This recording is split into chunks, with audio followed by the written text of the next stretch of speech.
Auditeurs de Cap FM, bonsoir. La démocratie béninoise est en marche depuis quelques jours, je dirais simplement quelques années bientôt. Le chef de l'État béninois s'appelle Patrice Athanase Guillaume Talon. Il est dans la barque de la rupture avec le nouveau départ. La démocratie béninoise vit cela et des commentaires vont bon train. Les uns et les autres opinent sur ce qui se fait dans notre pays. Il y a dans ce studio Monsieur Bienvenu Hunga. Il est le porte-parole du cercle d'appui aux idéaux du nouveau départ. Il nous parlera de ce qu'il pense de la gestion de notre pays à l'aide de la rupture avec le nouveau départ. Il va scruter également avec nous ce que fait le cercle d'appui aux idéaux du nouveau départ dans cette émission, dont la mise en onde est assurée par Serge Yvon Kenha. Réalisation et animation, Lucien Dossou. Notre guide intellectuel, Jérôme Carlos, est dans son coin pour nous accompagner jusqu'au bout. Chabel Zinsou, notre webmaster, assure le nettoyage de cette émission sur la page Facebook de Cap FM. Mesdames, Messieurs, de nouveau, bonsoir.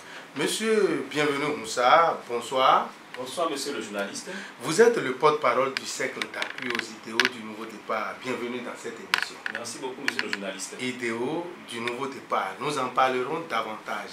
Dites-nous, monsieur Bienvenu Moussa, vous êtes fier de votre pays, le Bénin? Merci beaucoup, monsieur le journaliste. Avant de répondre à votre question, je vous remercie pour ce que vous faites pour le développement de ce pays. Je remercie également au passage le promoteur de cette radio pour tout ce qu'il fait pour le développement de notre pays. À la question de savoir si je suis fier alors du développement de mon pays, je réponds par l'affirmation. Vous êtes affirmatif. Voilà. En ce qui et ceci se justifie. Votre fierté. Voilà, ceci se justifie par plusieurs raisons. Vous n'êtes pas sans savoir qu'après 10 ans de gestion par le président Yaya Boni, force est de constater que les fruits n'ont pas de la promesse des fleurs. Cela voudrait dire quoi? Nous étions tous au Bénin. La gestion du président Yaya Boni a laissé alors des souvenirs amers. Heureusement, avec l'avènement du président Patrice Talon, désormais l'espoir est permis. De la même manière, nous le savons, et vous le savez vous aussi, avec l'avènement du Patrice Talon, beaucoup de chantiers ont été lancés, des réformes ont été introduites. Et aujourd'hui, force est de constater que le Bénin se porte mieux que par le passé. Vous parlez des idéaux, en tout cas du nouveau départ, et on voit votre élan dans cette émission déjà. À l'entame, vous vous affichez comme un grand mouvancier accompagnant la gestion du nouveau départ par le président Patrice Talon.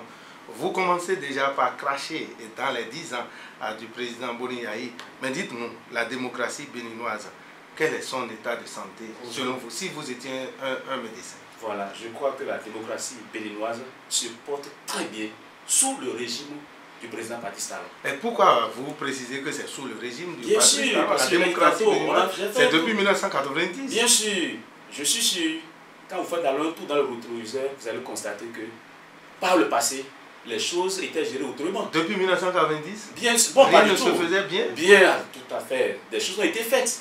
Des choses ont été faites. Sans oublier que le président Soglo, après 5 ans, il a laissé alors une marque. Le président Kérékou, après 10 ans, il a laissé également une marque. Le président Yaya Boni, après 10 ans, a laissé également une marque.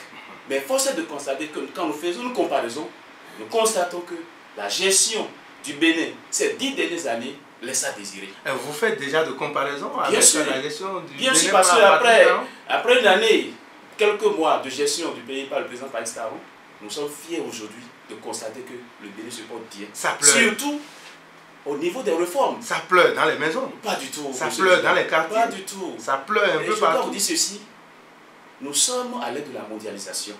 Et quand vous suivez alors l'actualité internationale, vous allez constater que mais les grands pays de ce monde éprouvent des difficultés. Et les réformes, le président Macron l'avait dit dans une interview, que la France est difficile à réformer. Cela voudrait dire quoi? Lorsqu'on veut réformer un pays, force est de constater que la population a du mal à adhérer à ces réformes.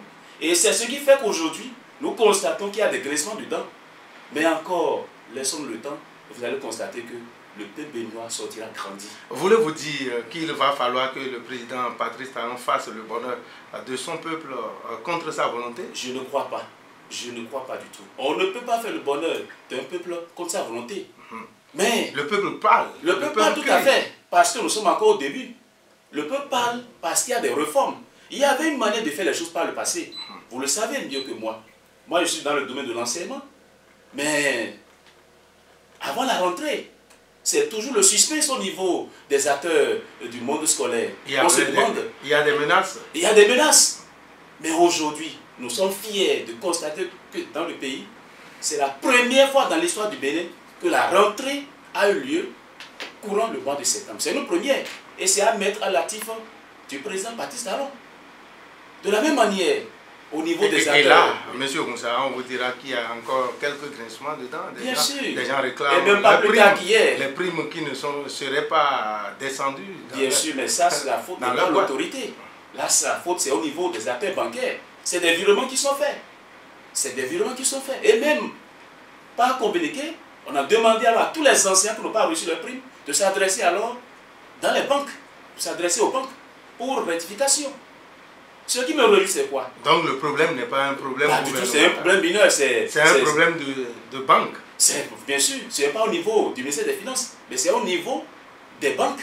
Puisque après tout, le Trésor public vit les montants dans les comptes des fonctionnaires et il revient à chaque fonctionnaire d'aller percevoir dans sa banque. Mais comment expliquer que les fonctionnaires aient eu leur salaire un peu plus tôt? C'est les 20 qui sont payés, non? Oui, les salaires sont payés les 20. Et ils ont eu leur salaire cette année, le 15 septembre. Oui, mais c'est aussi, voilà, mais je suis très content que vous le dites, c'est toujours une avancée. C'est une avancée. C'est une avancée. Et là, il va falloir que nous accompagnions le chef de l'État pour la réussite de son mandat. Accompagner le chef de l'État pour la réussite de son mandat. Vous parliez tantôt des réformes, la gestion du Bénin en quelques mois sur le plan politique. Quelle lecture vous en faites sur le plan des réformes? Voilà. Nous savons qu'avec l'avènement du régime de la rupture, le vaste chantier du président de la République, c'était la révision de la Constitution. Là, on a échoué. On a échoué. Ce n'est pas un échec. C'est parce que les acteurs politiques n'étaient pas décidés à faire le jeu. Le président de la République a avancé ses idées. Il va falloir qu'on nettoie à nouveau notre constitution. Mais on a constaté que les acteurs politiques ont fait de la politique. Oui, c'était bien sûr. Ils ont fait de la diversion. Parce que le Bénin est un pays purement politique. Mais quand le chef de l'État s'est retiré, alors là, ils se sont retraités. Ils pensaient que bon, ce serait toujours du dilatoire à longueur de journée. Mais le président Talon a dit, bon d'accord, si vous n'êtes pas prêt pour la révision de la Constitution, nous continuons avec l'ancienne Constitution. Et nous en sommes là. Politiquement. Nous continuons avec l'ancienne Constitution. Bien sûr. Et on avisera. Juridiquement. Et on avisera. Bien sûr. La promesse de mandat unique n'est plus au Je crois que la faute n'est pas du tout. La faute n'est pas au président Patrice Talon. Il a bien dit qu'il aurait voulu qu'on fasse, il aurait voulu faire un mandat. Mais voilà que les acteurs politiques qui sont appelés alors à réviser la Constitution ont rejeté. Ce n'est pas encore le vote. Il va falloir que le Parlement approuve d'abord le projet de révision avant qu'on le soumette alors au peuple. Mais déjà au point de départ, il y a blocage. Il y a blocage. Les acteurs politiques ne sont pas décidés. Conséquence, nous sommes d'accord. Si c'est le cas, nous revenons toujours à la case du départ.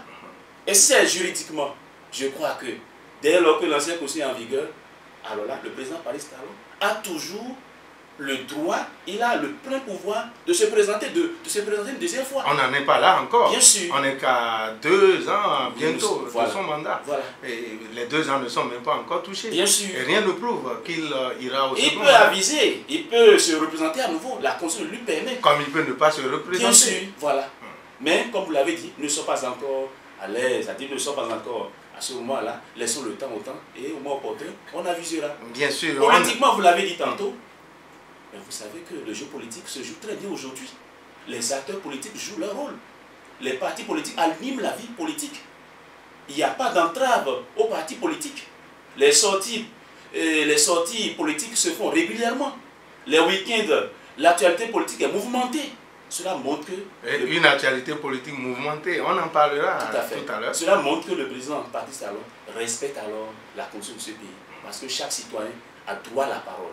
La liberté politique, elle est reconnue à tout le monde par notre constitution. Et par conséquent, politiquement, je me rends compte que le Bénin se porte bien. Vous n'êtes pas sans savoir qu'aujourd'hui, Ceux qui se réclamaient alors de l'opposition, pour la plupart, ils soutiennent aujourd'hui le président Patrice Talon. Preuve que ce dernier joue alors sa partition. Au lendemain de son accession au pouvoir, il était seul dans la PAC. Heureusement que le cercle d'appui aux idées du nouveau départ, dont je suis le porte-parole, le soutenait. Mais aujourd'hui, on se rend compte que pratiquement tous les partis politiques, tous les acteurs politiques apportent alors leur soutien au développement de ce pays. Ça, c'est une première, sans que le président ne fasse une démarche en leur direction. Donc voilà autant d'exemples qui montrent que politiquement, le Bénin est bien géré sous l'aide de la rupture. Est-ce que ça n'inquiète pas que des gens fassent une manière de cours au chef de l'État en allant vers lui, en réclamant d'une manière ou d'une autre partisan du nouveau départ alors qu'ils avaient craché dans la marmite hier? Je crois que, monsieur le journaliste, vous avez soulevé un problème très important. C'est la béninoiserie. Parce qu'on se rend compte que nos acteurs politiques, pour la plupart, ne respectent pas leurs convictions politiques. On se rend compte également qu'à la veille des élections, tous les partis politiques se réclament alors de la mouvance. Et là, je lance alors un appel aux vrais acteurs de la rupture de faire beaucoup attention. Parce que, on sait que, bon, quand on se positionne alors derrière le président, on est élu facilement. Et une fois au Parlement, alors, on va alors faire sortir ses griffes pour quand même rejoindre de l'autre côté. Et là, je demande alors aux vrais acteurs de la rupture de faire beaucoup attention. Sinon, ils vont encaisser. Et au lendemain des élections de 2019, je suis sûr que ce serait alors une surprise. Mais je crois que... Les vrais acteurs de la rupture, dites-vous, est-ce que c'est ça, le cercle d'appui aux idéaux du nouveau départ? Je ne crois pas. Vous y êtes? Ou bien vous êtes des soutiens? Nous sommes même le tout premier mouvement politique qui a été créé sous le règne de la rupture. Tout premier mouvement politique. Expliquez-nous. Oui. Le cercle d'appui au nouveau départ a été créé alors le 4 septembre 2016. 4 septembre 2016. Quelques mois après l'élection du président de la République. Mais lorsqu'on crée alors... Et donc c'est après l'élection du président? Bien sûr, on travaille déjà dans l'ombre. Mais après après l'élection du président, on s'est formalisé. Nous sommes dans un pays de droit. Il faudrait que les choses soient faites suivant les règles de l'art. Donc ce n'est pas en septembre 2016 ce n'est pas un problème électoral, pas du tout. On travaille déjà bien avant l'avènement du président. Et après son élection, nous sommes mis encore à nouveau au charbon. Parce que le tout ne suit pas d'élire le président. Mais le plus important, c'est de le soutenir. Quand il y a des sorties de la part de l'opposition, il va falloir que les acteurs de la France réagissent. Et le cercle d'appui du nouveau départ joue pleinement ce rôle-là. Sans marchandage. On n'a pas reçu un apport d'une autorité politique, mais nous le faisons parce que le développement du Bénin, c'est la fête de tout le monde. Vous êtes aussi politique, non? Je suis politique. Cercle des idéaux. Bien sûr, je suis un acteur politique. Et je joue ma partition auprès... Cercle d'appui aux idéaux du nouveau départ. Bien sûr, je suis un mouvancier. Nous sommes un acteur politique. Nous sommes un mouvement de la mouvance. Et nous jouons pleinement notre rôle auprès du chef de l'État. Être mouvancier veut dire quoi? Être mouvancier, ce n'est pas demander. Être mouvancier, c'est apporter son soutien au président de la République. Applaudir tout ce que le chef fait. Pas du tout. Quand ça ne va pas, il faut le dire. Aucun être humain n'est exemplaire. Et comme le chef de l'État l'a toujours dit, il a toujours dit que ses œuvres sont perfectibles. Ça veut dire quoi? Quand ça ne va pas, on peut le lui dire. Alors, qu'est-ce que pour le moment, tout va bien. Ah, vous estimez que bien tout va bien? Bien sûr, tout va bien. Ce n'est pas un soutien.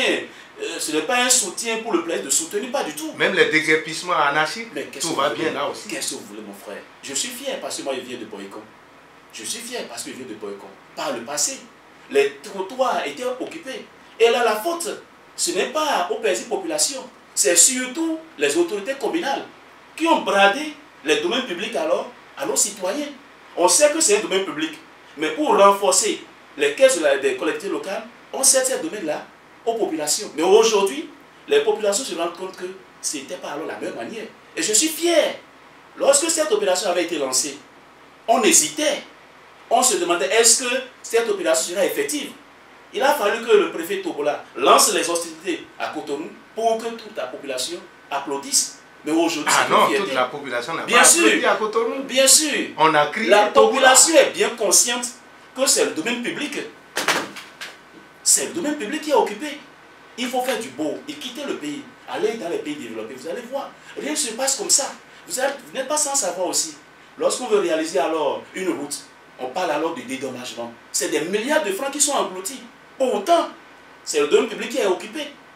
Avec les déguerpissements, je suis sûr qu'aujourd'hui, les choses iront mieux. Et n'oubliez pas, Le déguerpissement a été fait parce que le gouvernement de la rupture a des projets. Ah, bon. Il y a le projet d'asphaltage.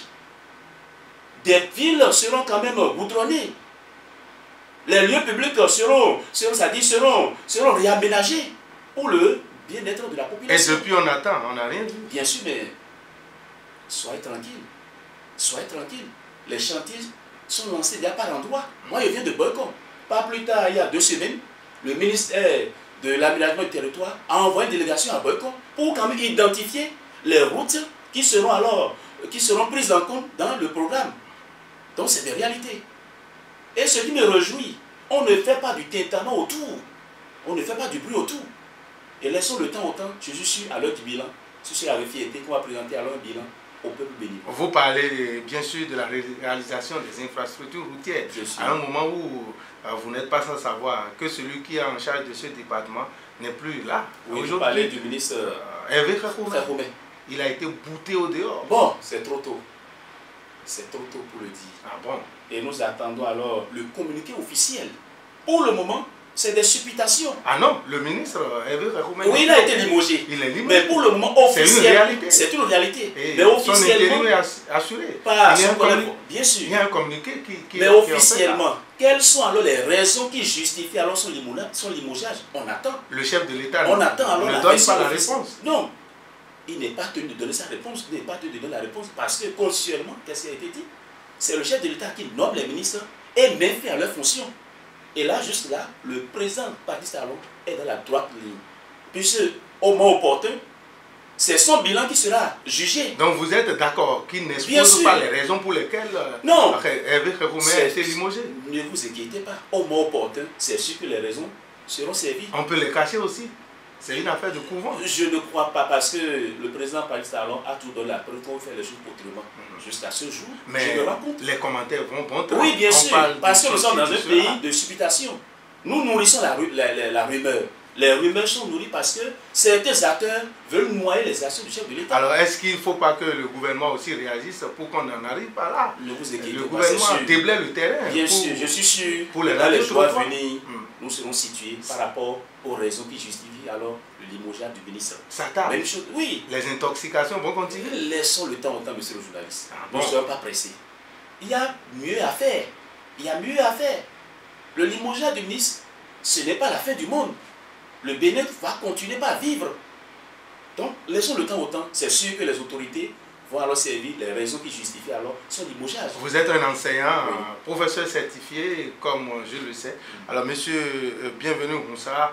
On peut compter 21 ministres avec le gouvernement Talon, le premier gouvernement. Aujourd'hui, ça fait 19 ministres. Autrement dit, avec 19, on peut gouverner le Bénin. 19 ministres. Et là, je suis très content, comme je l'ai dit tantôt. Par le passé, les gouvernements antérieurs étaient des gouvernements pléthoriques. Et n'oubliez pas, un ministre nommé pèse sur les finances publiques. Au départ, le président Patrice Talon avait 21 ministres. Mais aujourd'hui, nous sommes à 19. Économiquement, c'est bien. C'est encore une économie pour le pays. Faudrait-il continuer comme ça? Pas du tout. Il faut encore mais aujourd'hui, en l'état actuel, je crois que le président Patrice Talon fait des économies pour le pays. Ça veut dire qu'on peut réduire. On peut au besoin réduire. Le gouvernement. Il est le seul à pouvoir réduire. Il peut aussi étendre. Mais je suis fier aujourd'hui que l'effectif pléthorique n'est plus au rendez-vous. C'est ça. Alors, le remaniement s'impose. Oui, le remaniement s'impose parce qu'il va falloir que les postes, la DL, les ministres limogés soient remplacés. Et comme je l'ai dit tantôt, seul le chef de l'État, le président Patrice Talon, a les rênes de ce pays. Il est le seul à décider du moment où il faut remanier son gouvernement. Que les ministres limogés soient remplacés, dites-vous, en tant qu'enseignant, ne pensez-vous pas qu'il va falloir aller à un département ministériel unique pour l'éducation? Oui. Et faire d'économie pour l'État? Au lieu de 3 ministres? Oui. Pour Par le passé, on avait un ministère de l'éducation qui gérait les 3 autres d'enseignement. Mais aujourd'hui, les réalités ont évolué. C'est saucissonné. Bien sûr, les réalités, bien sûr, je suis d'accord. Mais les réalités ont évolué. Quand vous prenez alors l'effectif du corps enseignant au niveau primaire, c'est quand même énorme. Quand vous prenez l'effectif du corps enseignant au niveau du secondaire, c'est énorme. Quand vous prenez l'effectif au niveau de l'enseignement supérieur, c'est énorme. Donc, concentrer alors tous ces offres d'enseignement dans un seul ministère, il y aura un problème. Il y aura un problème de gestion. Donc c'est pour une efficacité, c'est pour une meilleure performance que ce ministère est saucissonné. Ce n'est pas pour remercier des amis politiques, pas du tout. Ça n'a rien à voir avec ça. Et je l'ai dit tantôt, le président Talon a innové déjà en réduisant déjà la taille du gouvernement. Par le passé, ce n'était pas 22 ministres, c'est une trentaine. Des ministères sont saucissonnés. Mais aujourd'hui, je suis fier que le gouvernement ait alors une taille réduite. Il y a une taille réduite pour le gouvernement.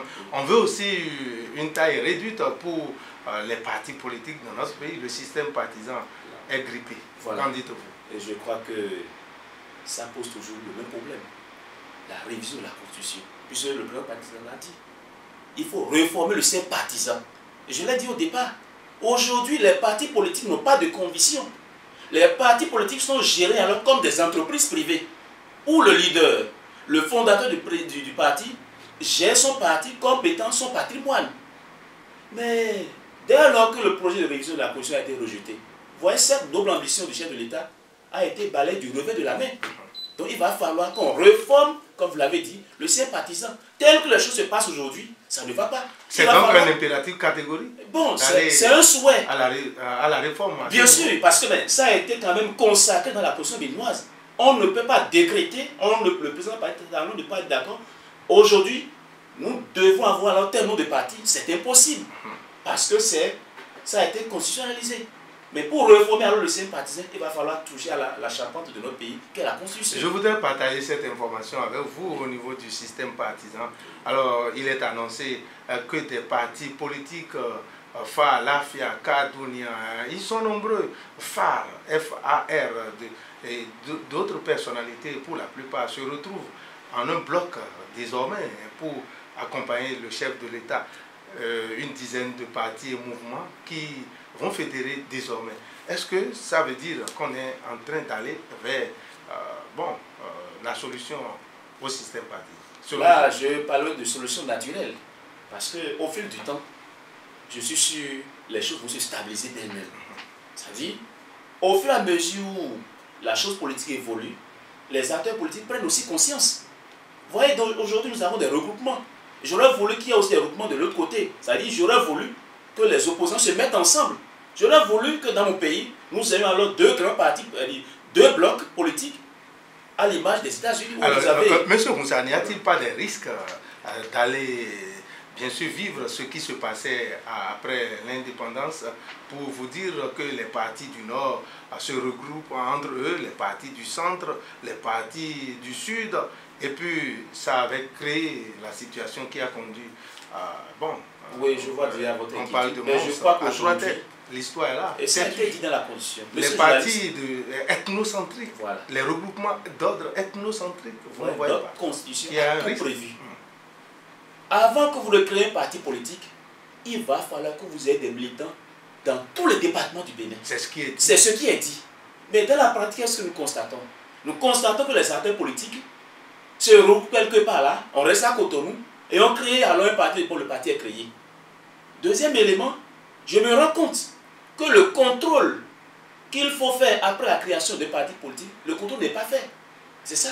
Donc aujourd'hui, nous allons tout faire pour éviter alors des partis ethnocentriques. Mais je suis sûr que le Bénin a déjà dépassé cette étape-là. Nous sommes d'accord? Donc il revient alors aux acteurs politiques de tout faire pour avoir alors un ancrage national, à l'image du CEP d'appui au nouveau départ. C'est un mouvement politique qui a été créé. Aujourd'hui, nous sommes fiers parce que nous sommes présents déjà dans plusieurs communes du Bénin. Nous allons en parler davantage puisqu'il y a des questions réservées pour parler du cercle d'appui aux idéaux du nouveau départ. Mais sur le plan social, qu'est-ce que vous trouvez qui fait votre fierté avec le nouveau départ? Merci. Donc vous êtes si fier, monsieur. Bienvenue, mon gars. Au plan social, je commence d'abord par le secteur que je maîtrise mieux, l'enseignement. C'est une première dans l'histoire du Bénin. Le gouvernement de la rupture a signé un accord de partenariat avec le programme alimentaire mondial d'un montant de 27 milliards. C'est une fierté. Et désormais, les enfants, nos enfants, dans les zones les plus reculées, vont manger alors à leur faim. Défaut de nourriture, certains Béninois, certains enfants ne vont pas à l'école. C'est une première. Parce que certains détracteurs disent, chantent à quoi à cri que le président Talon ne fait pas du social. C'est le social, ça. C'est une mesure qui impacte alors la grande masse. Et faites un tour dans les écoles primaires. Ces écoles primaires qui ont été sélectionnées sont déjà pourvues en cantine scolaire. Moi, je suis à Boycon. Le PAM a un grand magasin à Boycon. Et au jour le jour, c'est des mouvements de voitures. C'est ça. Ça, c'est du social. Deuxième élément. Actuellement, il y a alors la campagne des moustiquaires imprégnés. Le président Patrice Talon a lancé une campagne. Et ça a déjà commencé au nord. La population du nord est déjà servie en moustiquaires imprégnés. C'est aussi un bon signe. On n'a pas encore bien mangé. Et on va deuxième élément. Monsieur Moussa. Bien sûr, mais on n'a pas encore bien mangé. La santé d'abord. Quand vous n'êtes pas en bonne santé, vous n'allez pas manger. Vous n'allez pas manger. Et n'oubliez pas, sur le plan agricole, il y a quand même des avancées. Le rendement cotonnier qui a été enregistré sous le régime de Patrice Talon, c'est le premier. Plus de 400 000 tonnes, avec plus de 50 milliards de bénéfices dans les caisses de l'État. C'est aussi une première. Et donc les Béninois mangeront du coton? Pas du tout. Au niveau des cultures vivrières, il y a une évolution. Moi, je viens de Boycon, comme je l'ai dit tantôt. La bassine de maïs est à 6 000 francs. Alors que par le passé, à pareil moment, ce n'est pas 6 000. C'est 8 000, voire 10 000. Ah, ça, c'est Patrice Talon qui a fait? Bien sûr, parce que... il a diminué les prix. Mais les paysans ont été accompagnés, c'est ce que je veux vous dire. Comment ça? Bien sûr, par les intrants agricoles. Par le passé, les intrants agricoles étaient cédés alors très cher. Vous le savez mieux que moi. Par le passé, les paysans n'étaient pas accompagnés. Ils étaient laissés pour compte. Et les associations qui sont appelées alors à gérer alors ces groupes de paysans, ces associations dilapidaient les fonds. Mais aujourd'hui, les choses sont faites dans les règles de l'art. Donc socialement, je suis sûr, tout n'est pas encore fait, tant qu'il reste à faire.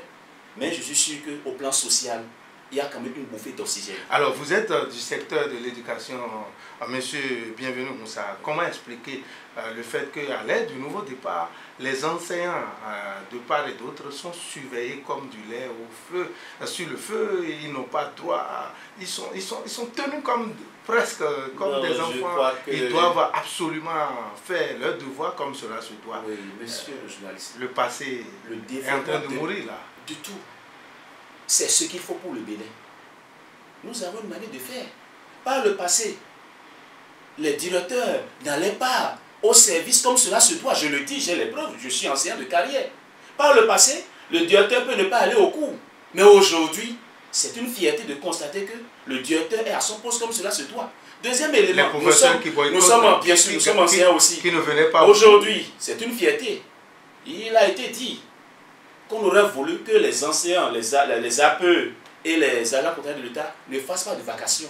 Pour une efficacité. Ah bon? Bien sûr. C'est empêcher les autres de pas manger, du tout, non? Pas du tout. Nous savons comment cela se passe. Vous avez déjà 18 heures de cours. Ou bien vous avez 20 heures. Quand vous avez 20 heures, mais quand vous faites 20 heures, quand vous faites votre travail, je suis sûr que vous êtes fatigué. Mais pour un rendement en matière scolaire, il va falloir que chaque acteur joue son rôle.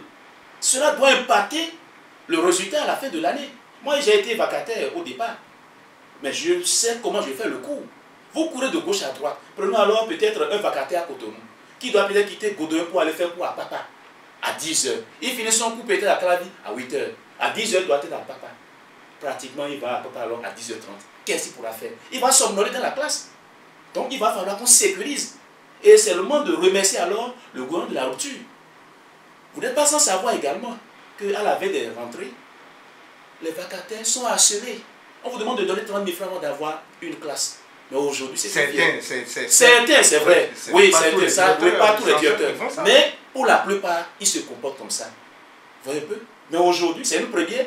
Les dossiers ont été déposés alors à la direction départementale des enseignements secondaires et un déploiement a été fait. Et c'est une fierté pour les vacataires. Pour faire le transfert à un élève, à un enfant maintenant, il faut aller dans les directions départementales. Vous voyez? Oui, c'est vrai. C'est la traçabilité des choses. Par le passé, les choses étaient faites dans l'informel. Le Bénin est habitué à l'informel. Et lorsqu'on veut passer de l'informel pour le formel, il y a toujours une résistance. Et on appelle ça en sociologie la résistance au changement. Quand vous voulez faire aujourd'hui un transfert à votre enfant, on vous demande alors 2 photos d'identité. On vous demande alors son relevé de notes. On vous demande alors plusieurs pièces pour la traçabilité. Et lorsque les choses sont faites bien dans les règles de l'art, à l'arrivée, on a alors une idée précise de l'effectif du corps, c'est-à-dire de l'effectif des enseignants, des apprenants. C'est ça. Donc c'est de bonnes mesures. Seulement que ça évite alors, ça dit la corruption qu'on sort. C'est ça. Comment expliquer que, puisque vous êtes du secteur, vous allez nous aider à mieux comprendre, monsieur Bienvenu Moussa, lors des corrections du BPC cette année, et les corrections du baccalauréat, les professeurs étaient tenus de déposer leur téléphone loin et bien éteint, et ce n'est qu'à 18h30 qu'ils pouvaient reprendre leur téléphone. Il leur était interdit justement de se promener, de parler même en pleine correction. Est-ce que vous ne voyez pas qu'il y a une dictature qui s'impose là? Non, ça n'a rien à voir avec la dictature. Ce n'est pas un harcèlement, c'est une manière de faire les choses. Nous avons une manière de faire les choses par le passé. Mais aujourd'hui, il va falloir qu'on imprime alors une nouvelle BAC. L'enseignement, c'est un corps sensible. Vous le savez par le passé, le Bénin était le quartier latin d'Afrique. Mais aujourd'hui, où en sommes-nous dans tout ça? Donc il va falloir assainir les choses. Lorsqu'on demande alors à un correcteur de déposer son téléphone portable, avant d'aller corriger, c'est tout pour des raisons de sécurité. Et quand vous allez alors à l'étranger, le bac béninois fait partie des meilleurs bacs au monde. C'est un bon bac, à cause de sa crédibilité. L'enseignement au Bénin, mais c'est un bon enseignement. Sous d'autres choses, ça ne se passe pas comme ça. Donc c'est des mesures qui sont prises, non pas pour harceler les enseignants, mais pour quand même rendre crédible ce que nous faisons. Voilà. Les concours, monsieur le Les concours, justement. c'était le premier. Qu'est-ce qui est premier dans cette affaire? Le concours de la magistrature. 2 semaines après la composition, les leçons ont été servies. Une première dans ce pays. Le concours des anciens qui avait été lancé courant 2016. 2 semaines après, les leçons ont été servies. C'est une bonne chose. C'est une prouesse. C'est des choses qu'il faut accompagner. Et ce sont les enfants des riches qui sont... Aucunement. Pas aucunement, vous le savez mieux que moi. Aucunement. Il n'y a pas de grincement dedans. Aucun candidat n'a dit, bon, j'ai travaillé, j'ai été roulé dans la famille. Pas du tout. Ceux qui sont reçus l'ont été honnêtement. Et même, vous n'êtes pas sans savoir qu'aujourd'hui, c'est la DEC avec l'Office du bac qui organise le concours. Alors que par le passé, c'est le ministère de la fonction publique sous tutelle, c'est-à-dire la direction de l'opinion des arts d'État qui organisait le concours. Et nous savons comment cela se passait. Mais aujourd'hui, c'est une fierté. C'est une fierté. Fierté, vous en parlez, monsieur Bienvenu Moussa, porte-parole du cercle d'appui aux idéaux du nouveau départ. Nouveau départ, ça rime avec l'absence de l'animation de la vie politique par l'opposition. On ne sent pas assez d'opposants dans le pays. Non. Comment ça s'explique? Il ne faut pas être opposant pour le plaisir de l'être. Mais lorsque les opposants ne trouvent encore rien à dire par rapport au gouvernement de la rupture, inutile de faire du bruit pour rien. On n'a pas empêché à l'opposition de donner sa version des faits, pas du tout. Mais jusqu'à présent, nous constatons que l'opposition est absente. Et l'absence de l'opposition, ça se justifie par le fait que tout se passe dans les règles de l'art.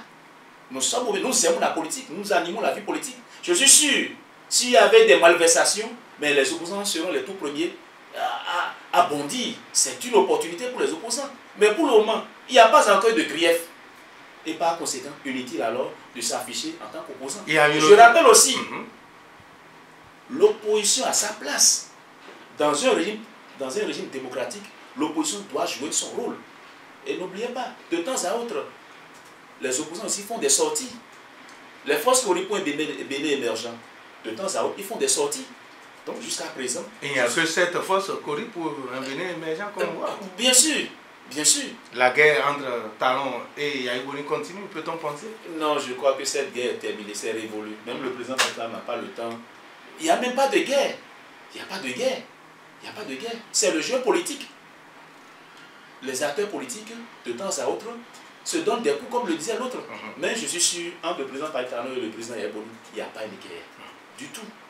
La gestion de ce pays, je l'ai dit tantôt, ça incombe à tout le monde. Donc il n'y a pas de guerre. C'est comme ça. L'opposition se fait d'une manière autre que ce qu'on connaît. Ah ben, elle n'est plus visible comme cela se doit, mais sur le net. Oui, c'est ça. Les réseaux sociaux, pas, vous êtes un acteur. Les gens se cachent derrière des pseudonymes, voilà, ou bien derrière des photos pour dire ce qu'ils veulent. Voilà. Comment on peut interpréter? Non, pour moi, c'est parce que la science a évolué jusqu'à ce point. Vous êtes un acteur de la communication. Les réseaux sociaux. Les réseaux sociaux, leur rôle à jouer. Voilà. Mais il va falloir... C'est mal utilisé. Voilà, il va falloir assainir ce corps-là. Ce secteur, il va falloir l'assainir. Parce que certaines informations sans fondement sont véhiculées. C'est très grave. Et même, force est de constater que la vie privée de certaines personnes sont alors étalées au grand jour. Une vie privée tronquée des fois. Vous voyez un peu? Donc à l'arrivée... On insulte des gens, bien des sûr, personnalités. voilà. Sur les Donc il réseaux va sociaux. falloir que l'ACEP, l'autorité, c'est-à-dire l'autorité compétente pour gérer ce secteur, gère le secteur comme cela se doit. Comment on peut faire Bien sûr, nous sommes à l'aise. pour interdire les insultes Pas les sur les réseaux sociaux? Il faut peut-être filtrer, comme on le fait. Dans les grandes démocraties, il y a quand même des outils pour faire un filtrage. Quand l'information est une information qui porte à tête au bonus, il va falloir que l'autorité compétente décide. Ce n'est pas une manière de restreindre la liberté dans le domaine de la communication. Mais il va falloir qu'on assainisse davantage ce corps, ce secteur, pour le bien-être des militaires. À l'ère du nouveau départ, il y a des guerres dans nos communes. Comment vous appréciez Bien sûr. la décentralisation en parle? Tout à fait. C'est pas... C'est une rupture? Non, pas le passé, je l'ai dit tantôt. Les choses étaient faites autrement. Vous n'êtes pas sans savoir que nos communes sont mal gérées. Les fonds FADEC sont mal gérés. Les fonds FADEC sont mal gérés. Et n'oubliez pas, l'actualité est brûlante, pas dans le domaine des communes. C'est le maire de Cotonou. Ce dernier n'est plus aux affaires. Mais des raisons étaient avancées. Et la Renaissance du Bénin est en procès. Bien sûr. Oui. Voyez un peu. Des raisons étaient avancées. Il y a mal d'homme, il y a mauvaise gestion. Et ce n'est pas seulement Cotonou. Je dis bien, je pèse mes mots. C'est dans toutes les communes du Bénin. Il y a mauvaise gestion. Et moi, j'aurais voulu que toutes les communes du Bénin. Je dis bien, à plus de 90%, les communes béninoises sont mal gérées. Il faut revoir tout. Il faut revoir. À ce niveau-là. Bien sûr. Les fonds de l'État sont mal gérés. C'est le clientélisme. Et même quand vous allez dans les collectivités locales, il n'y a pas assez de cadres. Pour la plupart, c'est des cadres de rang inférieur. Alors que pour faire le développement à la base, il faut de vrais acteurs. Ce sont les demi-lettrés qui dirigent. Bon, demi-lettrés, non, ce sont tous nos parents, ce sont nos frères, ce sont nos soeurs, mais ils n'ont pas souvent la compétence qu'il faut pour gérer ces communes. Les communes, elles sont mal développées. La mauvaise gestion caractérise aujourd'hui nos communes. Et moi, j'aurais voulu que le gouvernement de la rupture fasse alors une enquête dans toutes les communes béninoises. Et vous allez voir, ce serait alors l'hécatombe dans les communes. Mais est-ce que cela explique la guerre entre les conseillers communaux? Oui, mais lorsque les conseillers communaux... Il y en a qui sont opposants, d'autres qui sont peut-être mouvanciers. Non, si là, vous êtes ce serait opposant, trop réduit. on vous chasse. Non, ce n'est même pas ça, monsieur le journaliste. Lorsque vous êtes maire et que vous ne reprochez rien à votre gestion, je suis sûr, aucun conseil ne va prendre le risque de vous évincer de votre poste. Pas du tout. C'est parce que les maires, certains maires, traînent des casseroles. Oui. Prenez les maires qui sont aujourd'hui évincés de leur poste. Pour la plupart, ils ne portent pas plainte. C'est parce qu'il y a quelque chose là. Nous savons comment ça se passe dans les collectivités locales. Il y a mal d'homme, il y a mauvaise gestion. Et j'aurais voulu que le gouvernement de la rupture aille plus loin, qu'il tape alors dans la fourmilière pour assainir davantage les finances publiques. Que dire de la lutte contre la corruption à l'ère du nouveau départ? La lutte contre la corruption, vous le savez. Elle n'est plus visible. Non, elle n'est pas visible, mais elle est faite au jour le jour. Ah bon? Dans le domaine des finances publiques, il y a aujourd'hui ce qu'on appelle la dématérialisation. C'est-à-dire, des réformes ont été entreprises pour limiter au maximum le contact, c'est-à-dire le contact des citoyens avec les agents de l'État. Parce que plus le contact entre les agents de l'État et les citoyens, plus le contact des rendez-vous, là, la corruption, cela fait place alors à la corruption. Mais aujourd'hui, des efforts sont faits pour limiter au maximum. Vous voyez, le ministère de la fonction publique a mis au point une plateforme. Et désormais, en tant que fonctionnaire, vous pouvez rester alors chez vous et consulter alors l'évolution de vos actes. Au téléphone. Bien sûr, bien sûr. Vous voyez un peu, c'est un effort. C'est un effort louable. Et non, et même dans le domaine, dans le domaine des finances, je l'ai dit tantôt, mais rapprochez-vous alors de nos agents dans les trésors publics, ils vous le diront. Qu'est-ce qu'ils diront? La traçabilité. La traçabilité. Aujourd'hui, les ressources financières de l'État sont gérées de façon efficiente. La traçabilité. Ils le font. Et ceci pour la reddition des comptes. Vous voyez un peu? Et c'est ce qui fait qu'on dit, bon, vraiment, il n'y a pas d'argent dans le pays. Il y a de l'argent dans le pays. C'est seulement l'argent facile qui ne circule plus dans le pays, économiquement. Alors, comment expliquer qu'on déterre des dossiers contre ceux qui peut-être cherchent à faire de l'opposition et ceux qui applaudissent, ils restent là, non, ils sont des impunis. Ils restent des impunis. Et n'oubliez pas, le président Patrice Talon a fait un engagement devant le peuple béninois. Gérer autrement ce pays. Deuxième élément, il y a ce que nous appelons alors l'obligation de compte rendu. La reddition des comptes. Ceux qui ont des dossiers sales, il va falloir qu'on en finisse un jour pour permettre à la génération future de gérer autrement les choses. C'est important. Donc quand il y a des dossiers sales, même si ces dossiers datent de plusieurs années, il va falloir qu'on ramène alors ces dossiers pour mieux voir. Et là, ça va permettre aussi à la génération montante de savoir qu'il faut bien gérer alors les ressources de l'État. Mais le problème qui se pose, monsieur Bienvenu Moussa, oui. On sort les dossiers, on parle, ceux qui sont concernés optent pour le silence, et ça s'arrête là. Est-ce que ça suffit pour que les caisses de l'État soient renflouées? Du tout. N'oubliez pas, lorsque le gouvernement instruit alors un dossier, mais par la suite, le dossier est transmis alors au parquet. Et il revient alors au magistrat de mener les enquêtes. C'est peut-être ces enquêtes qui prennent du temps. Lorsque vous êtes mis en cause dans un dossier, vous attendez d'abord que la justice vous fasse appel avant de réagir. C'est ça. C'est ce qui caractérise le mutisme actuel. Le peuple attend. Le peuple attend. Le peuple mais que le peuple se patiente, c'est ce qui est sûr. À un moment donné, il y aura alors quand même un règlement des comptes. Et le peuple sera alors satisfait.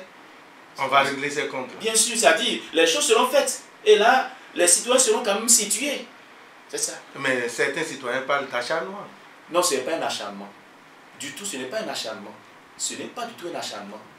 Et quand je prends le dossier par rapport le dossier qui oppose le gouvernement, en tout cas la direction des impôts à l'homme d'affaires Sébastien Diavon. Redressement fiscal. Le redressement fiscal. Certains ont accusé alors le gouvernement d'acharnement. Il n'y a rien d'acharnement là. Et n'oubliez pas que nous sommes dans un pays où l'impôt est souvent déclaré par le contribuable. Mais lorsque le contribuable fait une déclaration en matière d'impôt, il va falloir que le fisc fasse aussi un contrôle. Et lors de ce contrôle, on peut quand même, le fisc peut révéler alors certaines mal-donnes. C'est ce qui explique ce redressement fiscal. Ça n'a rien à voir avec l'acharnement. Et même, les textes l'ont prévu. Lorsque le contribuable n'est pas pour ce qui a été dit, il y a quand même les voies de recours. C'est ça. Cela montre que le pays est géré autrement. Si l'on citait pas le passé, le président n'a aucun intérêt pour chasser un homme d'affaires. Mais il faut faire les choses autrement. Il faut faire les choses dans les règles de l'art. Et c'est ce qui explique alors tout ce que vous voyez. Ce n'est pas un acharnement, pas du tout. Si c'était un acharnement, n'oubliez pas, le ministre n'est plus là. Le président est d'accord, peut dire, bon, j'ai un gouvernement exemplaire, quand ça ne va pas, je vais fermer les yeux. Mais aujourd'hui, quand ça ne va pas, le président tape du poing sur la table. Toujours pour rassurer davantage les Béninois. Il n'y a pas deux poids, deux mesures. Ça a surpris plus d'un. Le départ de Réumé du gouvernement, ça a surpris plus d'un. Les gens se disent, mais est-ce que c'est le président qui a fait tout ça? C'est toujours pour montrer au peuple béninois qu'on peut diriger autrement ce pays. Cher ami, c'est tout ça. On peut diriger autrement ce pays. Et bien sûr, et là, ça nous amène vers la vulgarisation du programme d'action du gouvernement. Bien sûr, c'est 5 ans, c'est sur 5 ans, mais on passe le temps à claironner un peu partout. Il y a des cérémonies de ministres, de DG, de je ne sais qui encore, pour chanter page. Non, monsieur, ce n'est pas ce que les Béninois veulent manger. On veut le concret. C'est trop parti. Les choses sont faites autrement aujourd'hui. Il n'y a pas de tintamarre autour du péage, pas du tout. Ah bon? Vous le savez. Sous le régime précédent, lorsqu'on lance alors, pour lancer un chantier, mais on lance le chantier à corps et à cri. Le péage aujourd'hui, de temps à autre, il faut quand même vulgariser le péage pour permettre à la population de se renseigner davantage sur les mesures qui sont prises par le gouvernement de la rupture. Donc c'est une communication. Il faut informer le peuple. Et vous allez voir, au jour J, le président Patrice Talon a un bilan à présenter, d'accord?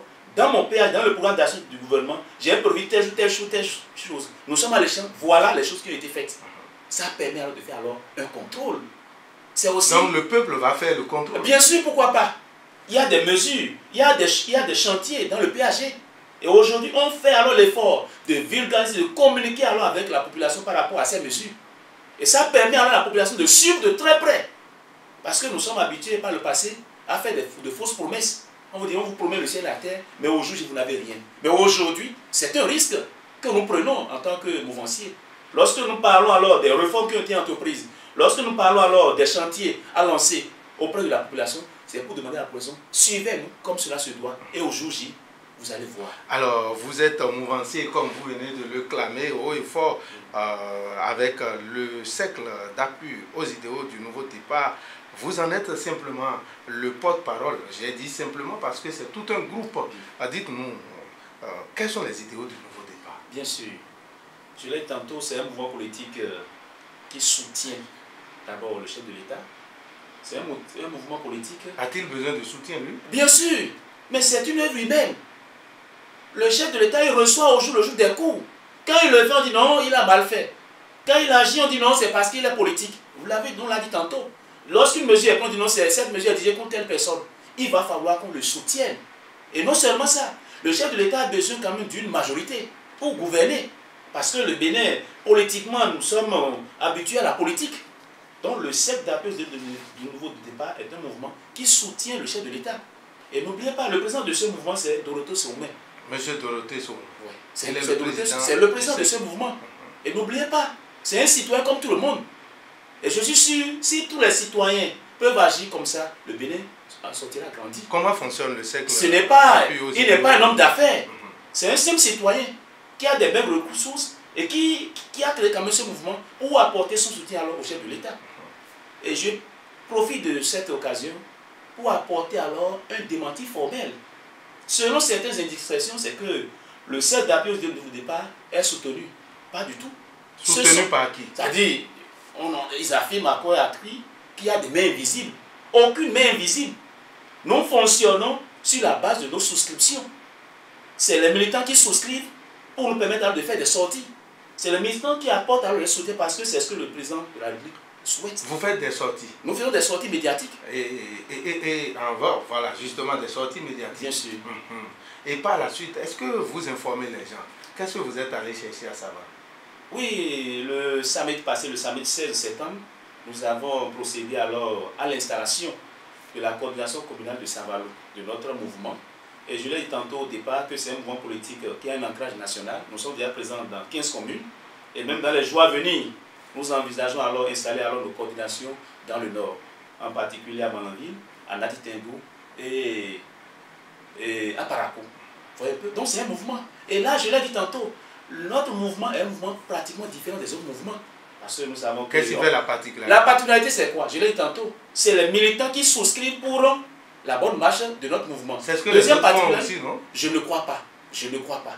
Je ne crois pas. Vous êtes un acteur de la communication, je suis sûr, vous le savez mieux que moi. Deuxième élément, le cercle d'appui au nouveau départ soutient chaque fois le chef de l'État quand il a lieu de le soutenir.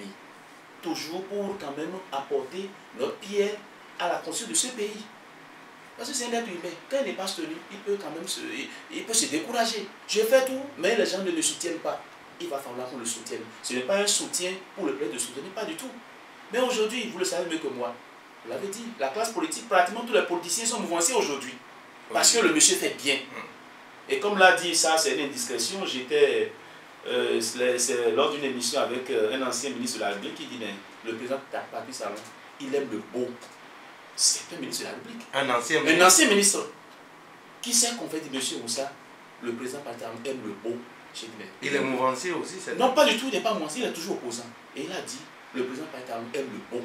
Seulement que le président béninois n'a pas compris sa vision. Cela voudrait dire qu'il va falloir qu'on l'accompagne davantage. Et c'est le rôle que joue alors notre mouvement politique. Nous sommes là, nous donnons alors le rôle de porte-parole de ce gouvernement. Les fous du roi? Non, pas du tout. De Patrice Talon? Pas du tout, pas du tout. Nous n'allons pas nous comporter comme les fous du roi, pas du tout. Vous êtes quoi? Nous sommes les chiens. Pas du tout. Nous ne sommes pas des chiens, mais nous sommes quand même des acteurs politiques. Nous sommes là pour jouer notre partition auprès du chef de l'État. Et je l'ai dit tantôt, il va falloir que les vrais acteurs de la rupture fassent beaucoup attention. Parce que tous les politiciens béninois veulent être maintenant des mouvanciers. Parce que les échéances législatives s'approchent. Et je demande surtout au chef de l'État de faire beaucoup attention, de faire un filtrage. Sinon, au lendemain des élections, ce sera une surprise. Qu'est-ce que vous craignez? Je crains parce que ces Béninois, c'est-à-dire ces acteurs politiques qui se réclament aujourd'hui de la mouvance, ils ont des arrière-pensées. Il y en a qui ont des arrière-pensées. Bien sûr. Tous ont des arrière-pensées. Non, il y a certains qui ont des arrière-pensées. Lesquels? Non, je ne veux pas le dénoncer. Non, je ne veux pas le dire. Quelle arrière-pensée? Ça dit, on dit, bon d'accord, c'est le président Patrice Talon qui est au pouvoir. Si nous le soutenons, si nous apportons leur soutien à ce dernier, il va alors nous positionner sur la liste. Une fois élu, nous allons nous retrouver de l'autre côté. C'est ça. Et là, je demande humblement au chef de l'État de faire un filtrage. De ne pas... Non, c'est pas une manière... Vous appelez donc à avoir une liste pour les législatives, Patrice Talon? Bon. Il n'a pas de parti politique. Il n'a pas de parti politique. Mais... Pourquoi va-t-il avoir une liste? Non.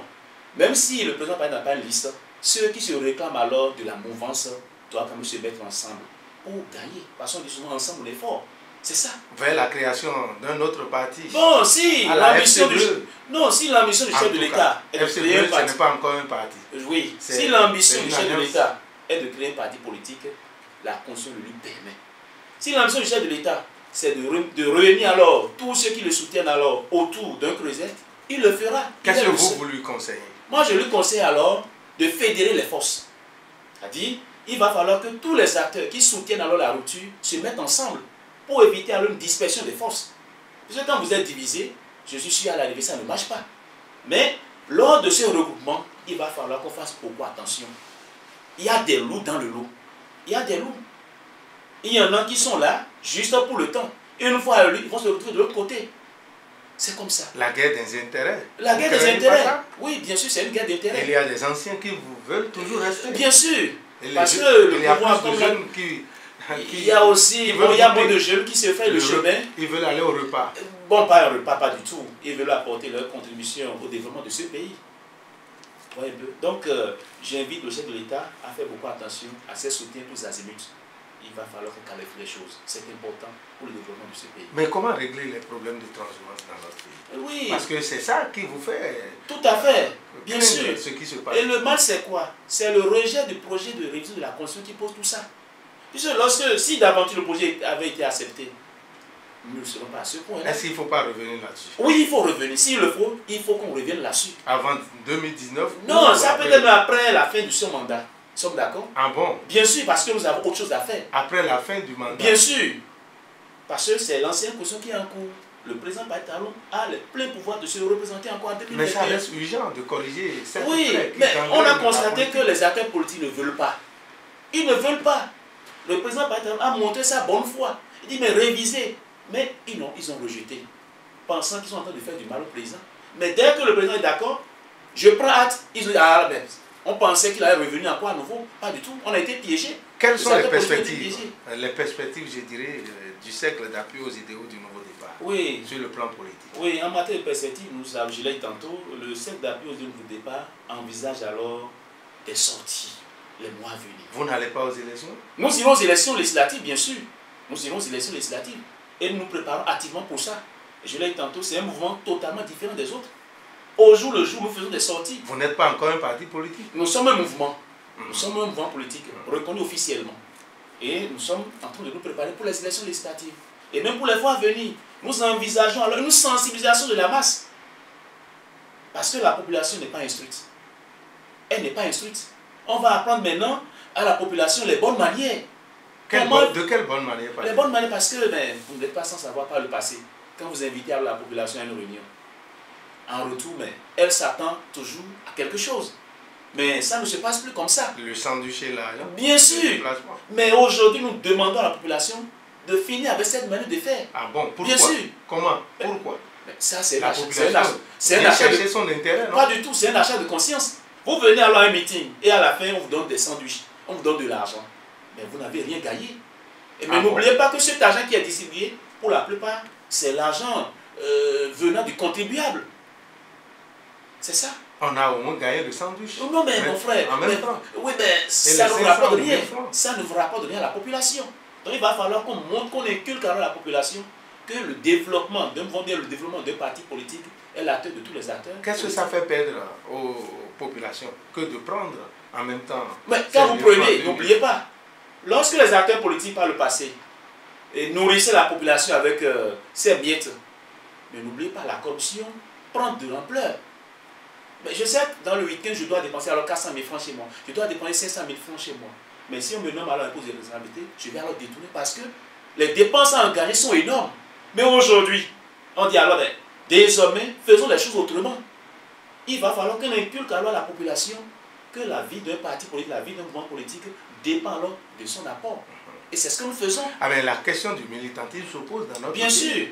Comment ça se notre... règle au niveau du cercle d'appui aux idéaux du monde? Oui, je crois que... Il faut opérer un nouveau départ là aussi. Bien sûr. Et nous le faisons déjà, nous l'avons même déjà fait, je l'ai dit au départ. Vous, au niveau de votre... Bien sûr. Parce que ce sont nos militants, je l'ai dit, ce sont nos militants qui cotisent, qui souscrivent pour quand même permettre à ce mouvement d'évoluer. Ce sont nos militants. Même la vendeuse de Gary du marché, la vendeuse de tomates, elle apporte alors son soutien. Déjà, dans bien sûr, bien sûr. Mouvement là. Bien sûr. Le CAN. Voilà, Navi Totier, oui, bien sûr. Et là, mais c'est une adhésion populaire. C'est une adhésion. Vous dites Navi Totier. Oui, ça dit, bon, ça c'est dans une langue béninoise. Cela veut dire quoi? Le fond, oui. Oui, bien sûr. Oui, on va défendre le pays. On veut défendre notre pays. On veut défendre le pays. On va alors soutenir le chef de l'État. Défendre son pays, on n'a pas besoin d'être chef avant de le défendre, pas du tout. Et c'est ce que nous faisons. C'est un peu ça. Mais le Bénin nous étonne. Chaque fois, tout le monde soutient le chef de l'État. Oui. Il va falloir qu'il parte avant qu'on commence par le décrire. J'étais à un séminaire de formation et l'animateur président dit d'accord. Dans les pays anglophones, ils ont quand même une manière de faire les choses. Quand vous êtes bon dans un domaine, de votre vivant, on le dit. Cela voudrait dire quoi? Lorsque les acteurs politiques aujourd'hui félicitent le chef de l'État, lorsque les acteurs de l'opposition disent bon, le chef de l'État gère bien, nous allons le soutenir, je suis sûr que quelque part, c'est ce qu'il faut pour le développement de ce pays. Ou bien on va attendre que Patrice Talon quitte le pouvoir pour le féliciter? Pas du tout. Quand ça va, il faut le dire en même temps. Il faut le dire. Mais c'est maintenant qu'on félicite Boni Yahi. Voyez un peu. Sur les réseaux sociaux. Bon, vous l'avez dit, sur les réseaux sociaux. On trouve qu'il est mieux par rapport à celui qui est là. C'est vous qui le dites. Est-ce que vous êtes... Je ne suis pas du tout fier. Moi, je dis que le président Patrice Talon, pendant les quelques mois qu'il a passé à la tête de ce pays, il a laissé alors une bonne image, une empreinte hors pair. Je ne suis pas en train je ne suis pas en train de lui jeter des fleurs, mais quand ça va, il faut le dire. Surtout l'assainissement des finances publiques, les réformes qui ont été entreprises, dans le domaine de l'éducation. Mais comment va-t-il régler le problème des impunis? Vous savez, oui, les impunités, on l'a dit. Les impunis, je dis les impunis, ceux qui claironnent derrière lui, leur soutien et qui ont des casseroles. Non, je crois que gérer ça? Ne vous inquiétez pas. Il y a des gens qui ont des dossiers. Non, mais il revient alors. Et pourtant? Non, je ne crois pas. S'il y en a qui ont des dossiers, je suis sûr, connaissant ce gouvernement, connaissant le président Patrice Talon, c'est sûr qu'il va quand même les décourager au moment opportun. C'est sûr que les enquêtes sont en cours. Et au moment opportun, il va aviser. Ah bon? Oui, ce serait trop tôt de le dire. Ce serait trop tôt. Il y a le nom de Barthélémy Kassa qui circule parfois. Oh non, avec cette affaire. Oui, l'affaire PPA2. Mais ne pas sans savoir que c'est la justice qui l'a blanchi. Ah. C'est la justice. La justice a dit bon, je n'ai trouvé aucun grief contre le ministre Kassa. Mais il ne revient pas alors au président, d'accord? Vous savez pas du tout. Nous sommes dans un régime de... Non, n'oubliez pas, nous sommes dans un régime de séparation. Ça veut dire quoi? L'exécutif a son rôle à jouer. Le judiciaire a également son rôle à jouer. Mais ce dernier a été lavé de tout soupçon par le judiciaire. Mais pensez-vous qu'on ne peut pas, que l'exécutif ne pourra pas manipuler la justice? Je ne crois pas sous le régime de la rupture, pour le moment, je ne sais pas encore. Qu'est-ce qui vous garantit? Non, mais les preuves sont là quand même. Crédibilité. Les preuves sont là. Cette assurance. Les preuves sont là, monsieur le journaliste. Les preuves sont là. Les preuves sont là. Voyez un peu. Par le passé, de temps à autre, voilà, tel magistrat a été révoqué, tel a été muté. Mais aujourd'hui, rien de tout ça. Rien de tout ça. Parce que le judiciaire joue pleinement son rôle. Et même celui qui dirige la justice au Bénin, c'est quand même un professionnel du domaine. Le professeur Diobé, vous le savez. Mais il y a des grincements dedans, dans le milieu judiciaire. Mais n'oubliez pas. Des gens grognent. C'est toujours les réformes, la résistance au changement. Chaque fois qu'on engage une réforme, l'être humain est hostile à tout ce qui est réforme. Mais je suis sûr, petit à petit, ils ne finiront pas comprendre. C'est toujours les réformes. C'est toujours les réformes qui amènent des grincements de dents. Il y a des agents de santé qui grincent aussi. Oui, les dents. Oui. Ils grincent les dents. Oui, par rapport à quel dossier? Ils sont souvent pas satisfaits. Oui. Les agents de santé. Tout à fait. Et ils laissent les malades. Oui. Quelle appréciation faites-vous? Non, je crois que le gouvernement actuel fait des efforts. On ne peut pas du jour au lendemain satisfaire à toutes les revendications salariales. Vous le savez mieux que moi. Mais c'est petit à petit que ces problèmes seront résolus. Nous sommes d'accord? Et nous demandons alors à nos agents de santé de revoir leur copie, de donner un moratoire au gouvernement pour la satisfaction. Peut-on inviter le gouvernement à interdire les grèves dans le milieu sanitaire? Non, pour le moment, les grèves sont quand même, c'est des droits constitutionnels. Nous sommes d'accord? Mais dans certains secteurs, les grèves sont souvent régulées, surtout dans le domaine de la santé. Les auditeurs expriment leurs préoccupations, ils ont des questions pour vous, et bien sûr. C'est ce que vous aviez dit tantôt. Hein? Oui, tout à fait. Voilà. Un auditeur déjà en ligne, bonsoir. Merci, mon cher journaliste. Veuillez vous présenter. Merci pour l'émission déjà de Pierre de donner 14 merci beaucoup. Monsieur Chodaton, c'est ça? Chodaton Paul depuis le stade du fait général Matékéré. Nous avons reconnu la voix, monsieur Chodaton. Merci. Vous lui avez posé une question tout à l'heure et il n'a pas pu nous répondre cette question-là. Est-ce que le pays se porte bien? Venez dans mon quartier pour voir ceux qui prennent 50 francs pour aller chercher l'huile dans le café pour préparer. En cette rentrée, où plusieurs parents n'ont même pas pu inscrire leurs enfants, ça veut dire qu'il y a un réel problème. On nous dira que oui, on a fermé les robinets, on a fermé ci et ça. C'est vrai que les salaires tombent régulièrement. Mais les salaires politiques, c'est la question que je vais vous poser ce soir, puisque vous avez la parole mielleuse et invitée. Comparez les salaires politiques, puisque c'est des millions, à ce que gagne le pauvre béninois pour scolariser ses enfants dans ce salaire-là. Disons même 80 000. Il doit payer le loyer. Scolariser ses enfants, comme je viens de le dire. Leur santé. Hein? Habiller ses enfants et nourrir sa femme et aller au service chaque jour avec ce salaire-là. Comment il peut s'en sortir? Vous allez me répondre à cette question. Monsieur Paul, c'est très important ce que vit le Béninois aujourd'hui. Si on ne va pas diminuer les salaires politiques, c'est que le Béninois a un problème réel chez lui. C'est ça le social dont parle le journaliste. Ceux qui crient aujourd'hui, qui disent oui, nous soutenons le gouvernement, ils n'ont pas soutenu le président Talon n'est pas arrivé au pouvoir à 65% avec ce soutien que nous observons aujourd'hui. Chacun se lève aujourd'hui et dit nous soutenons. Vous soutenez quoi? Expliquez-nous ça sur le plateau. D'accord. Merci beaucoup. Merci à vous, monsieur Paul Chodaton. On peut prendre un autre auditeur? Oui. Merci à vous, auditeur. Allez, bonsoir. Oui, bonsoir, monsieur Lucien Dessous. Veuillez vous présenter. Moi, je m'appelle Sébastien Nyonhossou. Sébastien Nyonhossou. Oui. Nous vous écoutons. D'accord. Et votre invité a parlé, nous l'avons suivi religieusement. Il a dit tout va bien. On ne peut pas refuser parce que ce n'est pas pour la première fois que les mouvements se parlent comme ça. Autant de Yahi, c'est comme ça. Tout ce que Yahi Boni faisait en son temps, on dit que c'est pour la première fois au Bénin. Tout ce que Yahi a fait. Mais aujourd'hui, c'est ceux-là qui l'avaient dit hier que c'est pour la première fois que ça se passait. C'est eux qui décrivent ça aujourd'hui et parlent de gangstérisme au sommet de l'État au temps de Yahi. Comment il voit ça? Est-ce que ce n'est pas même la même chose? Lui aussi, il est en train de dire. Deuxième question. Nous allons rester ensemble pour gérer le pays, avec dit M. Talon, Patrice candidat, Adjavon Sébastien candidat. Je n'aime plus revenir sur cette question, mais parce qu'il a abordé ça. Je constate que vous aimez bien revenir, puisque vous portez le prénom Sébastien, certainement. Bon, allez-y. Ce qui me dérange dans le pays est que nous avons dit que ces deux opérateurs économiques doivent rester ensemble. Nous l'avons voulu pour la bonne marche des affaires dans le pays. Maintenant, l'affaire drogue est venue. Il y a fermeture du parc conteneur du Kaja Komon. Après ça, c'est la suspension des sociétés de transit.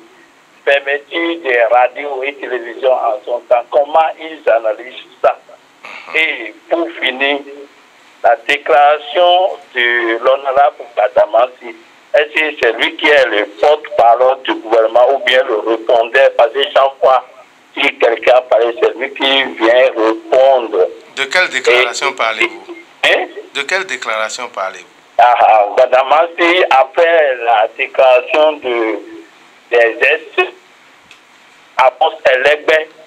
C'est lui qui était sorti pour qualifier tout ce qui se passait au temps de Yahi. D'accord. Et alors que c'est lui qui applaudissait Yahi partout. Tout le monde connaît Tadamassi avec Yahi hier. Aujourd'hui, Tadamassi avec Talon. Et premier mouvementier de Talon aujourd'hui. Et comment votre invité analyse ça? Parce que le peuple voit, même s'il lui dit c'est bon, le peuple voit en tout cas. D'accord. Sébastien Yonkosu, je vous rends l'antenne. Merci à vous, Sébastien Yonkosu. On reste avec les amis auditrices, auditeurs. Un autre intervenant, bonsoir. Allô? Bonsoir, monsieur. C'est monsieur Ashiro Aruna. Monsieur Ashiro Aruna. Oui, je vous salue, monsieur. Assalamu alaikum. Je veux dire que votre invité tout à l'heure a dit que le président se méfie de ces politiciens qui le supportent aujourd'hui. Je voudrais lui dire même qu'il faut que le président se méfie de ces chiffres. Il parle d'opinion. Monsieur Ashiro Aruna. Oui. Ben, on vous entend difficilement. Ah oui. Ça va maintenant? Allez-y. Vous voyez, c'est votre voix qui est... Vous avalez un peu la parole. Je sais pas qu'il faut que ça est le temps que... Ah, monsieur Ashiro Aruna nous a lâché.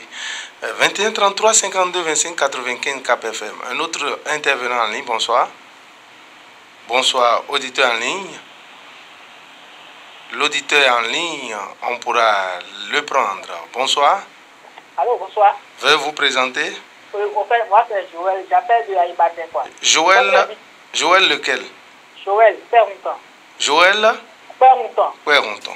Oui, en fait, votre invité là, il a parlé de l'achat de conscience. Mais le président aussi est passé par là avant de devenir président. Donc, c'est pour ça que moi je ne suis pas d'accord avec lui.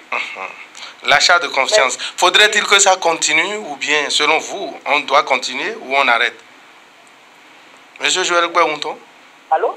Est-ce qu'il faut continuer l'achat de conscience? Ça doit continuer nécessairement parce que moi,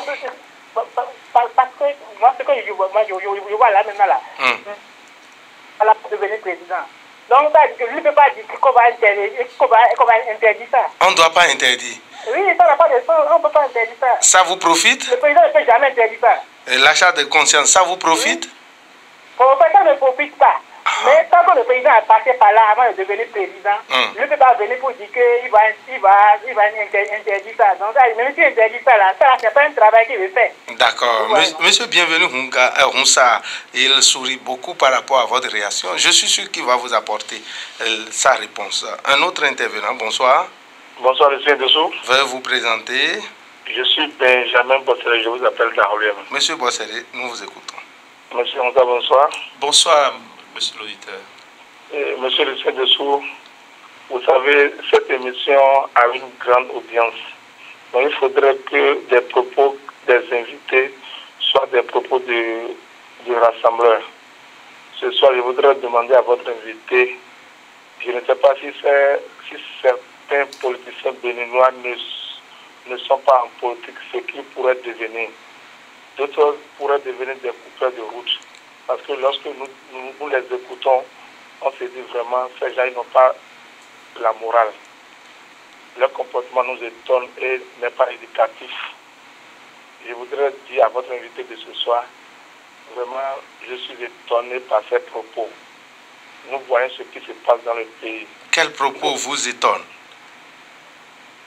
Monsieur Bosseri, quels propos vous étonnent pour qu'il puisse vous répondre?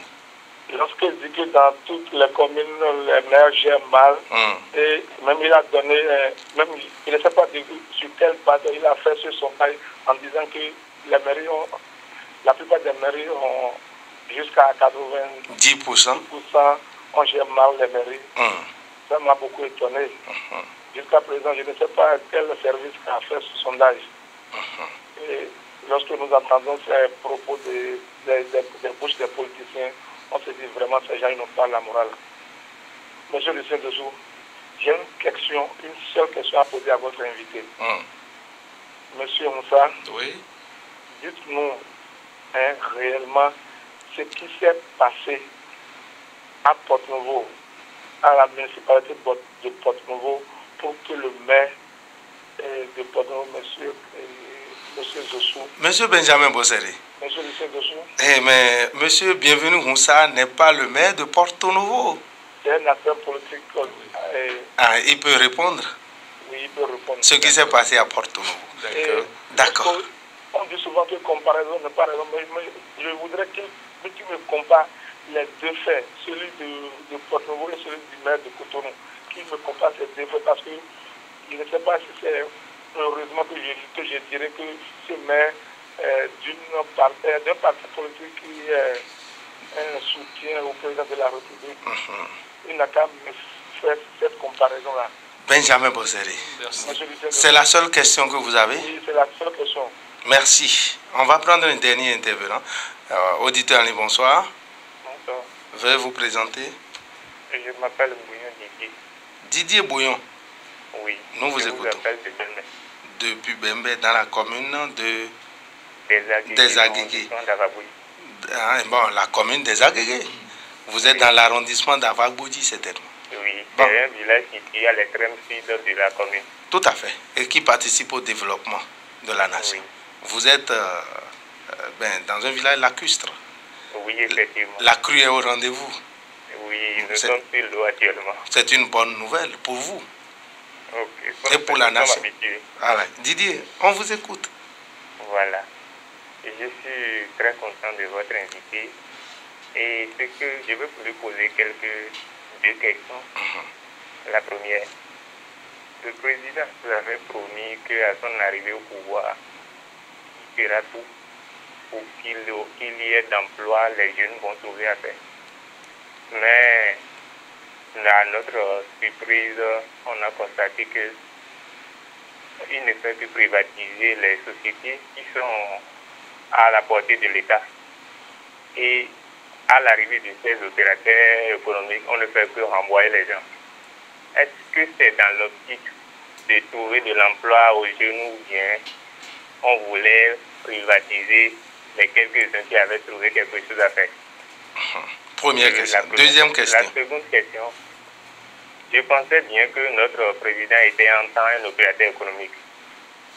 Est-ce que la situation actuelle favorise l'affaire actuellement en tant qu'un acteur du domaine? Est-ce qu'il rend la tâche facile aux opérateurs économiques? Merci bien. Et c'est Didier? Oui. Didier quoi vous aviez dit? Pardon? Le nom de famille s'il vous plaît? Bouillon Didier. Bouillon Didier. Toutes nos excuses, on n'avait pas bien entendu. Merci d'être passé sur cette émission Questions actuelles. Nous revenons en studio avec notre invité, Monsieur Bienvenu Moussa, porte-parole du cercle d'appui aux idéaux du nouveau départ. Bien sûr, Monsieur Bienvenu Moussa, vous avez écouté les uns et les autres. Je vous ai vu beaucoup plus souriant. Je sais que certainement vous avez les réponses pour satisfaire nos amis. La curiosité est en jeu. Merci beaucoup, monsieur le journaliste. Je commence par le premier intervenant, monsieur Tchodaton Paul. Il s'étonne qu'on dise aujourd'hui que le Bénin se porte bien. Pour lui, le Bénin ne se porte pas bien parce que les salaires des fonctionnaires sont bas.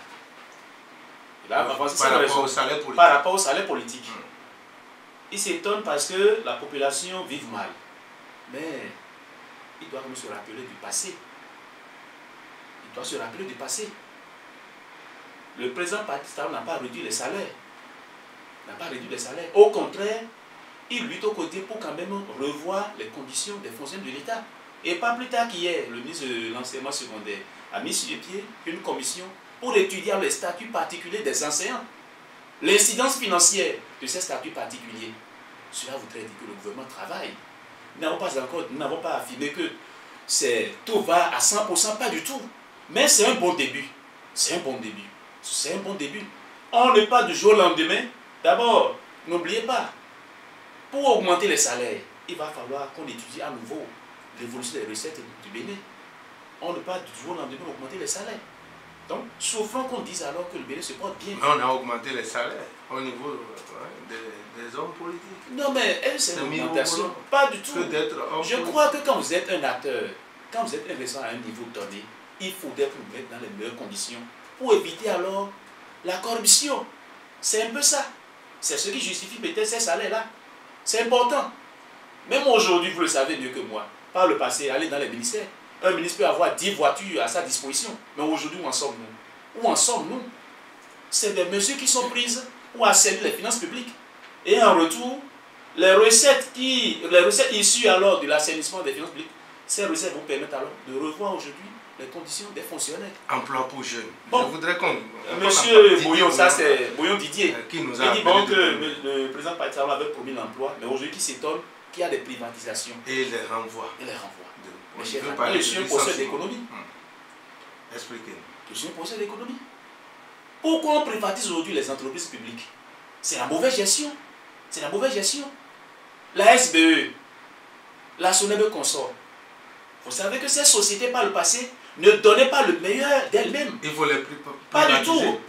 On peut revoir. Il y a plusieurs manières. On peut ne pas privatiser, on peut faire l'affermage, on peut faire des concessions.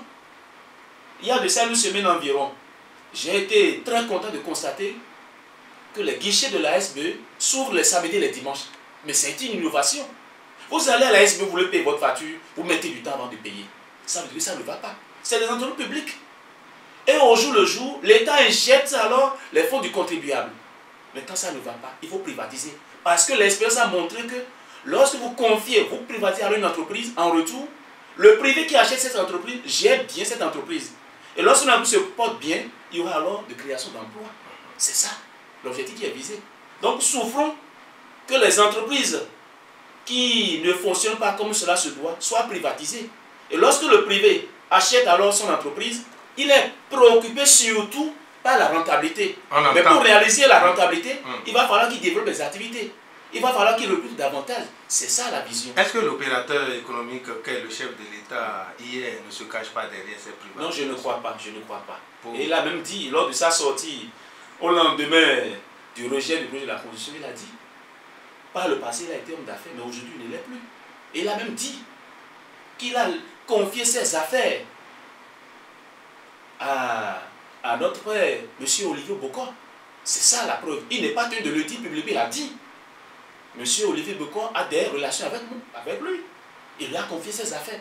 Parce qu'il y a une compatibilité entre le poste de président et l'homme d'affaires. C'est un peu ça. Donc aujourd'hui, je suis fier parce que l'homme d'affaires qu'a été le président Patrick Talon, il ne l'est plus aujourd'hui.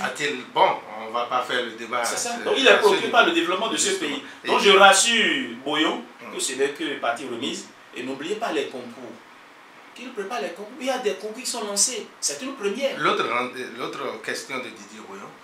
Bouillon, situation. Voilà. Est-ce que la situation actuelle favorise alors, c'est-à-dire peut attirer à nouveau les investisseurs? Les investisseurs. Voilà. Il a été opérateur économique. Il a été opérateur économique. Mais n'oubliez pas. Est-ce qu'il crée l'homme d'affaires, l'investisseur étranger, avant d'investir son capital, il analyse d'abord les réformes. Les réformes. Est-ce que le climat qui règne dans le pays favorise alors les investissements? Les tracasseries administratives, elles sont aujourd'hui supprimées.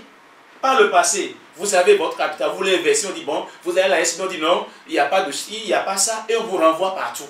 Mais aujourd'hui, force est de constater que l'investisseur qui veut investir au Bénin, il a plus de facilité. Que dire quant à ce qui concerne la préoccupation de Benjamin Bosseré? Voilà, et il dit bon, il s'étonne que j'ai affirmé que 90%, voilà, des communes sont mal gérées. Mais n'oubliez pas, le fonds FADEC, le fonds de développement des communes, il y a des sorties qui sont faites au jour le jour. N'oubliez pas que c'est les partenaires de développement qui mettent alors ces fonds à la disposition du Bénin. Mais on s'étonne que de temps à autre, ces fonds sont mal gérés. Ces fonds sont mal gérés. Et c'est compte de tout le monde. C'est compte de tout le monde. Donc vous n'inventez rien. Je ne vante rien. Mais le cas Porto Novo... Bon, il a dit, bon, et je l'ai dit tantôt, je suis mieux placé pour opiner sur la situation à Porto Novo. Ah bon. Seuls les acteurs sont d'accord. Seuls les acteurs, c'est-à-dire seuls les conseillers de la commune de Porto Novo sont mieux placés pour nous le dire. Ah, donc vous voulez dire que vous n'êtes pas mieux placé pour le dire. Voyez un peu. Mais je ne peux que parler de ce que je sais. Mais je sais que dans l'ensemble, à plus de 90%, il y a quand même des malversations dans les communes. Je prends le cas de Cotonou. Avant que le maire Liadi ne soit c'est-à-dire révoqué de son poste de maire, l'autorité a étalé les griefs. Tout ce qui a été reproché a été mis sur tapis. Des fautes graves. voyez un peu, à la vue, au vu, à la barbe de tout le monde. Mais pour le moment, rien n'a été dit encore par rapport à la situation de Porte-Nouveau. Nous y sommes là. C'est un peu ça. Au temps de Yahi, c'est pour la première fois que tout a été fait. Aujourd'hui encore, avec Talon, des gens claironnent. Voilà, ils s'étonnent, c'est-à-dire, oui, j'ai compris, voilà, c'est-à-dire, je l'ai dit au départ, on ne soutient pas, on ne soutient pas le président Talon pour le fait de le soutenir. Je l'ai dit, on n'a pas un leader politique derrière. Nous le faisons parce que nous savons que le développement de ce pays, c'est l'affaire de tout le monde. Mais il y a le président qui est là. Mais le président Dorothée Sommet, c'est un citoyen comme tout le monde. C'est monsieur tout le monde. Il n'est pas un fonctionnaire, il n'est pas un homme d'affaires. C'est un citoyen lambda comme tout le monde. Et quand il apporte alors son soutien pour le développement de ce pays, je crois qu'il mérite d'être accompagné. C'est ça. Vous savez les mouvements.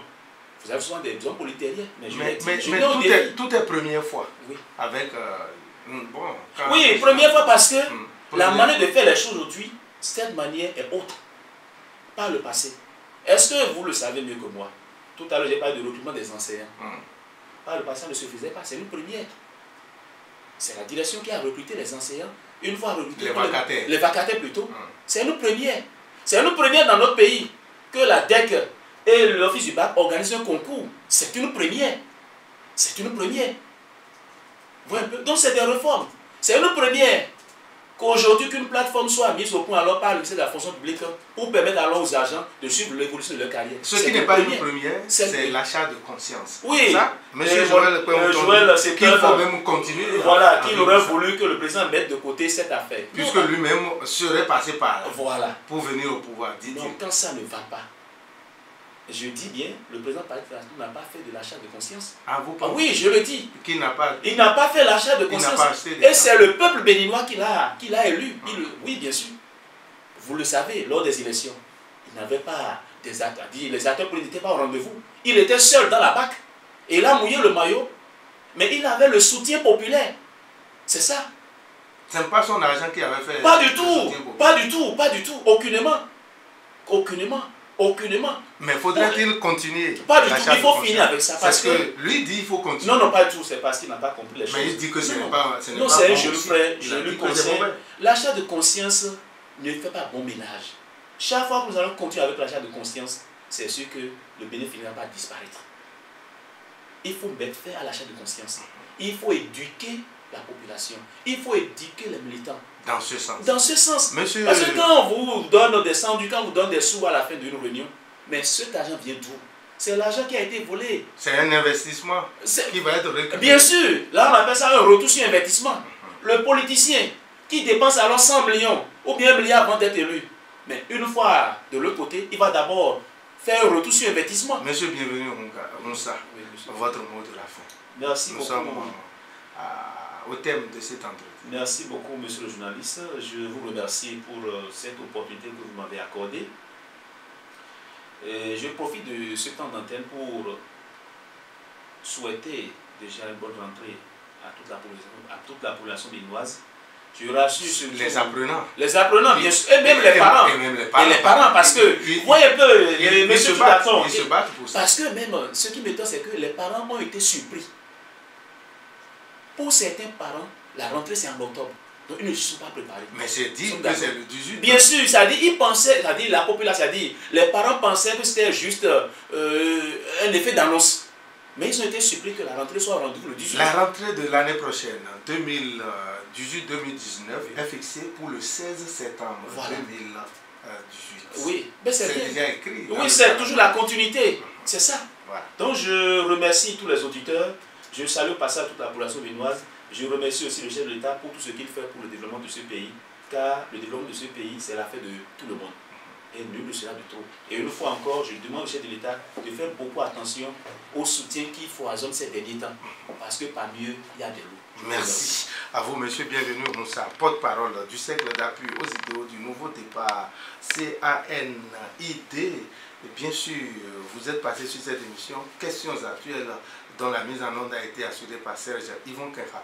Réalisation et animation, Lucien Dossou, notre guide intellectuel. Jérôme Carlos est resté dans son coin pour nous accompagner jusqu'au bout. Chabel Zinsou, notre webmaster, a assuré le nettoyage de cette émission sur notre page Facebook. Retrouvez-nous vendredi prochain pour un autre numéro.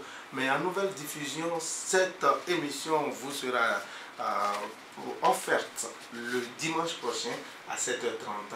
Agréable nuit à toutes et à tous. Bye bye. Questions actuelles.